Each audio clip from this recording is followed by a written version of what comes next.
नमस्ते। अहिले हङकङमा एकदमै गर्मी बढिरहेको छ। संसारको धेरै ठाउँमा समर स्टार्ट भइसक्यो अनि यो समरमा लगाउनै पर्ने एकदम इम्पोर्टेन्ट प्रडक्ट हो सनस्क्रिन। हाम्रो यो शुभ दिन सनस्क्रिन वाटरी टेक्सचरको छ, जुन म यहाँ देखाउन गइरहेको छु। कोरियन जापानिज सनस्क्रिनहरू जस्तै खालके एकदमै वाटरी लाइट वेटको सनस्क्रिन बनाएका छौँ। यो चाहिँ सबै स्किन टाइपलाई हुनेवाला सनस्क्रिन हो। मैले अघि नै लगाइसकेको भएर चाहिँ मैले यहाँ देखाउनलाई मात्रै अलिकति निकालेर लगाउँदैछु।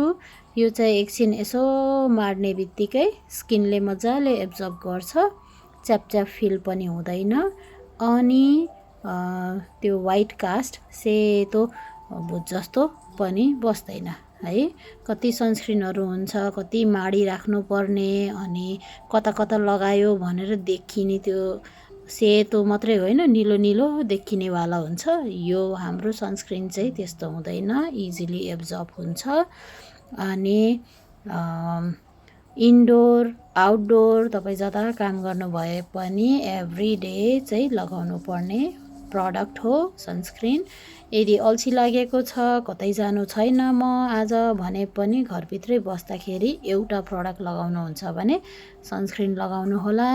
हाम्रोमा यहाँ टेस्टर्सहरू छ, आएर ट्राई गर्न सक्नुहुन्छ है त। शुभ दिन।